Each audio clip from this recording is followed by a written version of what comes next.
मित्रांनो, तर मालिकेत आपल्याला काव्य आणि पार्थ यांचे गोडसे क्षण बघायला मिळणार आहे. काव्य किचनमध्ये आलेली असते आणि पार्थच्या क्लायंटसाठी छान भजी आणि चहा करत असते. पण ती इतकी सुंदर दिसत असते की तिच्या मागे मागे पार्थला यावंसं वाटतं. नकळतपणे तो ओढावला गेलेला असतो. तो किचनमध्ये येतो. काव्य म्हणते, पार्थ तुम्ही का आला तिथे किचनमध्ये? पार्थ म्हणतो, हो बघा ना, चहा होतो चाललाय. आणि पटकन येऊन तो चहाचा गॅस बंद करतो आणि चहाचं भांडं खाली उतरवत असतो. तोच त्याच्या हाताला चटका लागतो. काव्य म्हणते, पार्थ चटका लागला बघू. आणि त्याचा हात ते आपल्या हातात घेते आणि हळुवारपणे त्याच्यावरती फुंकर घालत असते आणि तिच्याकडेच बघत राहावं असं पार्थला वाटत असतं. पार्थ म्हणतो, काव्या तुम्ही खाली का आलात? तुम्हाला तर अभ्यास करायचा होता ना?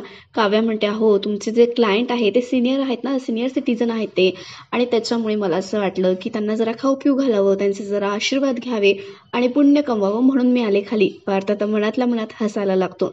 तोच काव्य आता आपली भजी तळायला घेते आणि भजी तळत असताना तिच्या कपाळावर तिचे केस आलेले असतात. ते त्रास देत असतात तिला, त्याच्यामुळे तिला ते बाजूला करता येत नसतात. तेवढ्यात पार्थ बघतो आणि पार्थ स्वतःच्या हातानेच तिचे कपाळावरचे केस आपल्या हाताने बाजूला करत असतो आणि तिच्याकडे बघत असतो आणि म्हणतो, काव्या आता मला कळलं की मी तुमच्याकडे का ओढावलं गेलो, ते किचनकडे का आलो मी इतक्या घाईघाईने, ते मला आत्ता कळतंय. आणि तिच्याकडे अगदी रोमॅन्टिक पद्धतीने तो बघत असतो. काव्यसुद्धा त्याच्याकडे बघायला लागते आणि दोघंही एकमेकांमध्ये हरवत चाललेली असतात. म्हणतो, काव्या तुम्ही आज माझ्यासाठी जे काही केलंय ना ते मी कधीच विसरणार नाहीये. मागं तुम्हाला माझ्याकडे काय मागायचं ते? काव्या म्हणते, पार्थ काय मागू मी तुमच्याकडे?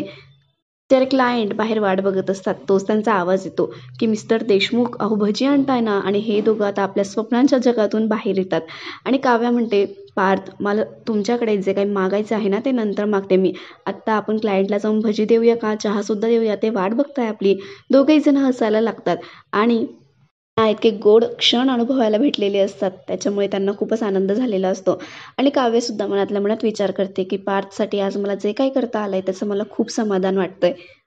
मित्रांनो, अशाच अपडेटसाठी तुम्ही आमच्या चॅनलला नक्की सबस्क्राईब करा. धन्यवाद.